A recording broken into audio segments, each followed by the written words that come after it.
Doon ka nga. Ang baho mo. Ang dumi-dumi mo pa. Parang awa niyo na po. Ang kain lang.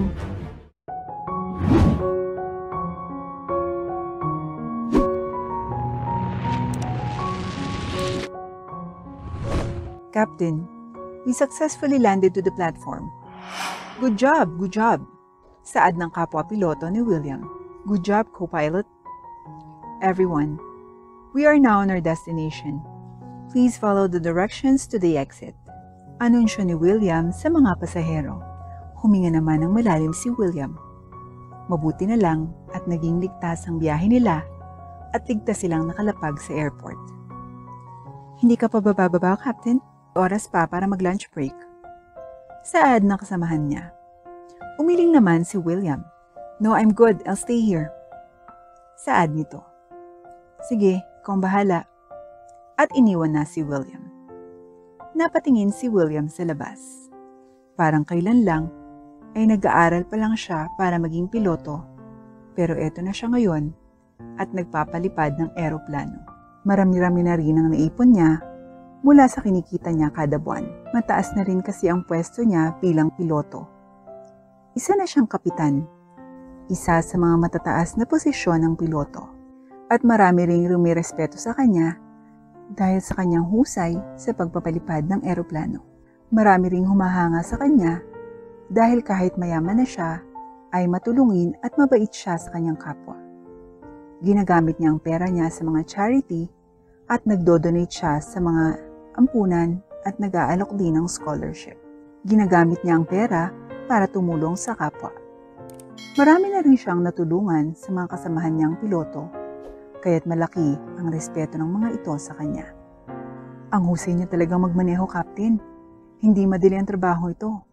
Lalo pat hindi nalalayo ang disgrasya, pero ito pa rin yung pinili niyong propesyon. At hindi lang yun, kahit na mayaman na kayo, hindi niyo nakakalimutang tumulong sa kapwa, kaya't hanga ako sa inyo. Saad ng kasamahan ni William. Salamat, nagagalak ako na dahil sa yaman ko, ay nakakatulong ako sa mga tao. Yun lang naman ang importante sa akin, ang makatulong sa mga tao at kahit paano, ay mabigyan sila ng maginhawang buhay. Katulad ng buhay na tinatamasa ko ngayon. Napakabait niyo talaga, Captain. Mabuti na lang, kayong Captain. Dahil alam naming hindi mo papabayaan ang buhay ng mga pasahero. Masaya ako na ikaw ang Captain namin.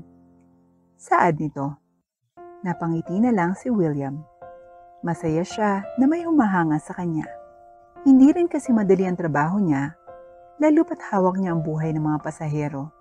Kaya't dapat ay maayos ang trabaho niya. Kung hindi, ay mapapahamak silang lahat. Isang araw, nagkaroon ng selebrasyon sa airport. Isa itong selebrasyon para sa anniversary ng airport na pinagtatrabahuhan nila.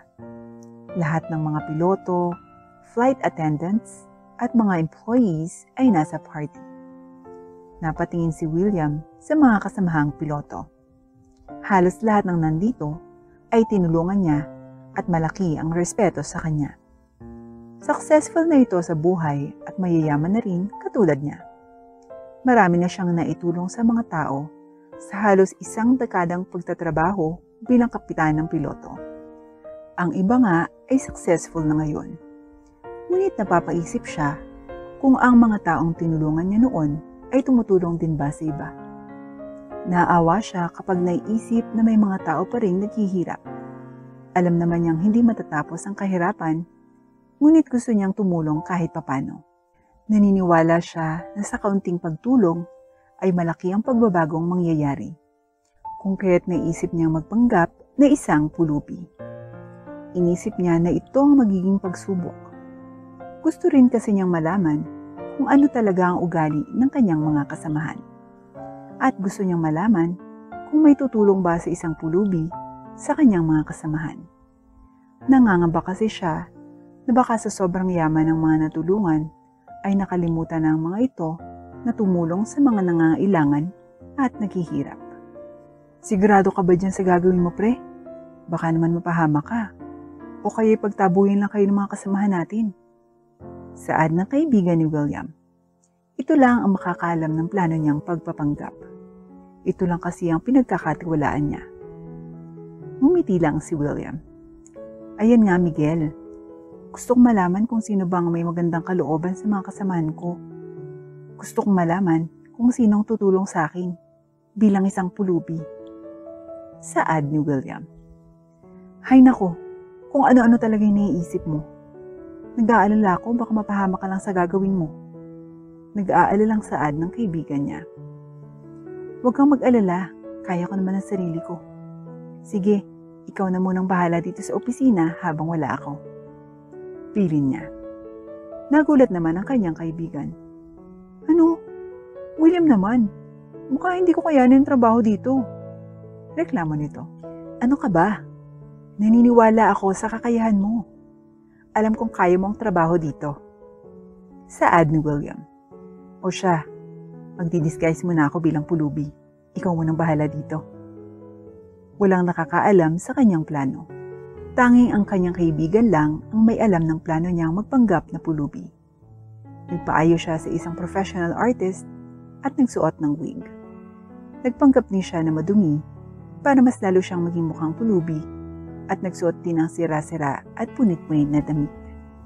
Pagkatingin niya sa salamin, ay hindi na niya makilala ang sarili niya. Mukha na talaga siyang pulubi.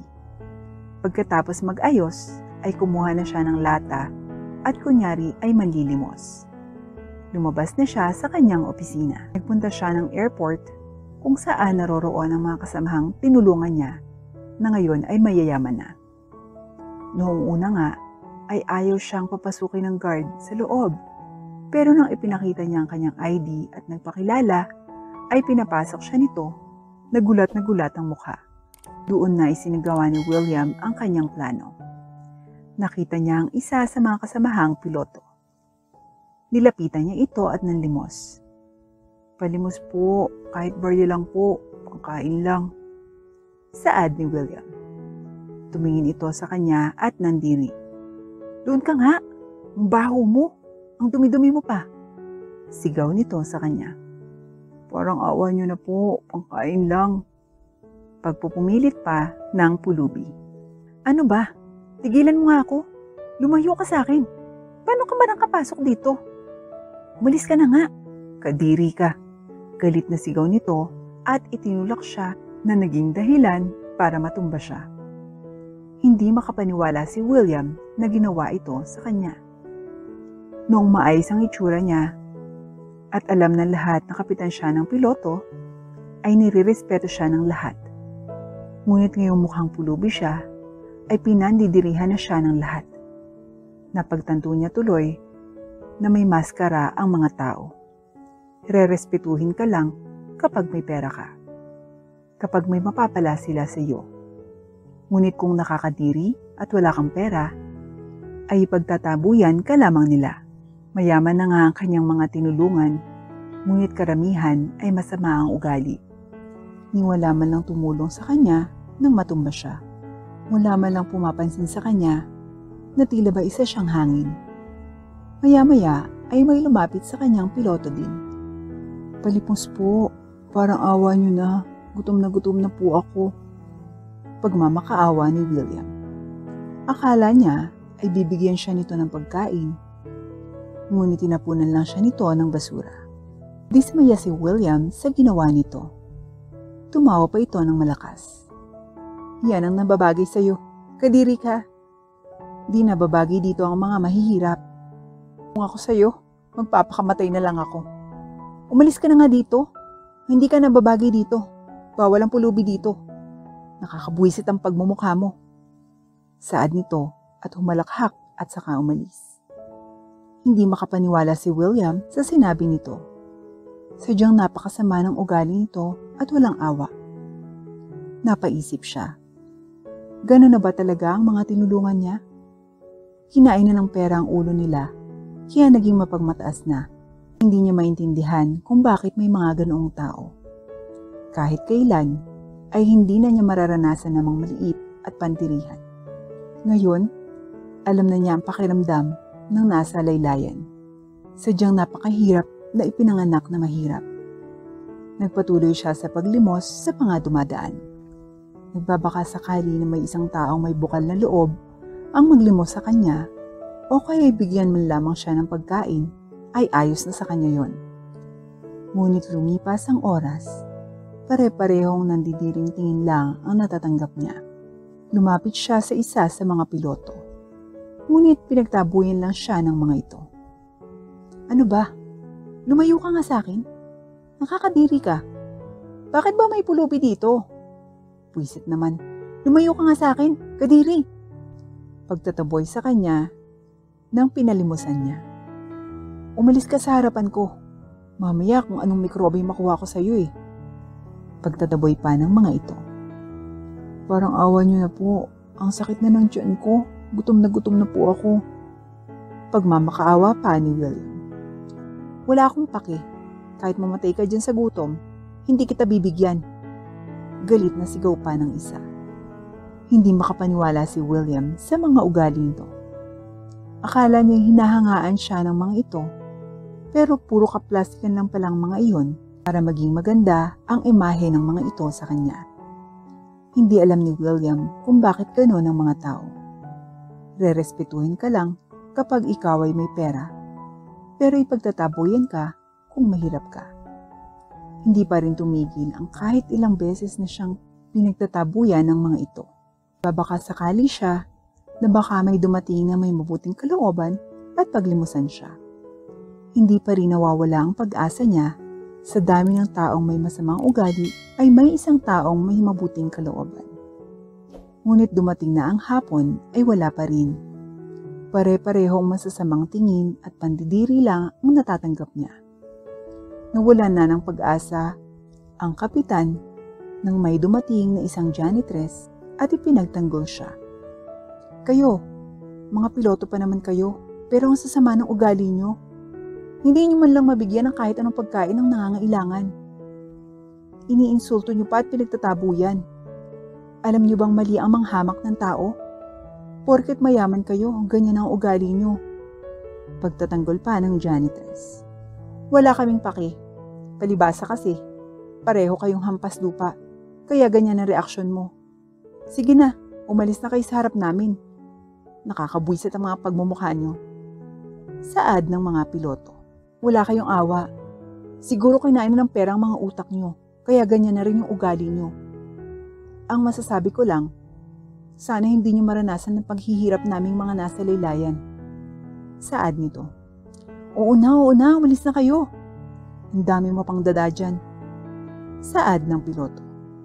Nainis naman ang janitress, pero imbis na patulan ng piloto, ay hinila na lang niya paalis si William. Nang makalayo, ay nanghingi ng pagkain si William dito. Bakas sa mga mata ng janitress ang awa. Nakakaawa ka naman. Kumakain ka ba ng itlog na maalat? Pasensya ka na, ito lang yung maibibigay ko. Yan lang kasi yung baon ko eh. Pero sa'yo na lang yan. Alam kong nagugutom ka na. Nabuhayan ng loob si William. Kahit ano ay ayos na sa akin. Ang mahalaga ay maibsan ang gutom ko. Ngumiti ang janitress at kinuha nito sa baonan ng bag at ibinigay kay William. Sa'yo na yan. Ubusin mo ah. Ngumiti naman si William. Salamat. Maraming salamat. Ito ang unang beses na nakakain ng itlog na maalat. At natutuwa siya na sa wakas ay may dumating na rin na may mabuting loob. Umupo ito sa tabi ni William at nagtaka naman si William. Hindi ka ba nandidiri sa akin? Tanong niya. Natawa naman ang janitress. Bakit naman? May sakit ka ba kaya dapat kitang layuan? Tanong nito. Pero nakakadiri ako at marumi. Sagot ni William. Wala naman akong pakialam. Pareho lang naman tayong mahirap.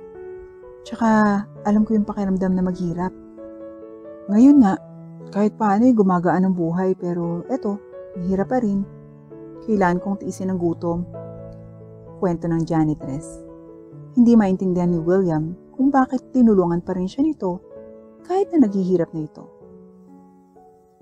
Pero bakit mo pa rin ako tinulungan kung gayong kailangan mo rin ng tulong? Bakit mo ba tinatanong yan? Tumutulong ako Kasi kaya ko. At hindi ko kayang pabayaan lang ang mga nangangailangan. Kaya kung kaya ko namang tumulong kahit na mahirap lang ako, tutulong ako. Lumambot ang puso ng piloto sa sinabi nito. Sadyang napakabuti ng puso ng janitress. Kung sino pa talaga ang mahirap, ito pa ang tumulong sa kanya at walang hinihinging kapalit at bukal sa loob. Kaysa sa mga taong may pera at mayaman nga, ngunit masama naman ang ugali. Noon ay napagpasyahan ni William na ibunyag na ang tunay niyang katauhan. Tinanggal na niya ang kanyang wig at ang makeup. Gulat naman ang lahat nang makilala siya. Lalong-lalo na ang janitress. Captain, ikaw yung kapitan ng mga piloto, di ba? Hindi makapaniwalang saad nito. Napangangapa ito at nanlaki ang mga mata. Ako nga, salamat sa naitulong mo sa akin. Ano nga palang pangalan mo? Nahiya naman ang janitress at yumuko. Cheryl po. Nahihiyang pakilala nito. Dahil may mabuti kang loob, ay gagantimpalaan kita. Natutuwa ako na kahit na mahirap ka, ay nagawa mo pa rin akong tulungan. Sa kabila ng kahirapang nararanasan mo, ay nagawa mo pa rin tumulong sa kapwa. At kahit ganun ang itsura ko, ay hindi ka man lang nandiri at inalok mo pa ako ng pagkain. Sadyang napakabuti ng kalooban mo, Cheryl. Hindi naman po. Tumulong lang po ako ng abot sa makakaya ko. Saad ni Cheryl. Nagulat ang lahat at hindi makapaniwala na ang pinagtabuyan at pinandirihan nila ay ang kanilang kapitan. Pinalibutan sila ng mga tao at ang karamihan ay vinidyohan pa sila. Captain, kayo pala yun! Pasensya na hindi namin kayo nakilala. Saad ng mga piloto. Nakonsensya ang mga ito sa nagawa sa kapitan. Sana lang ay kahit na mayayaman at may pera na kayo, ay hindi nyo makalimutan na tumulong sa kapwa, lalo na sa mga nangangailangan.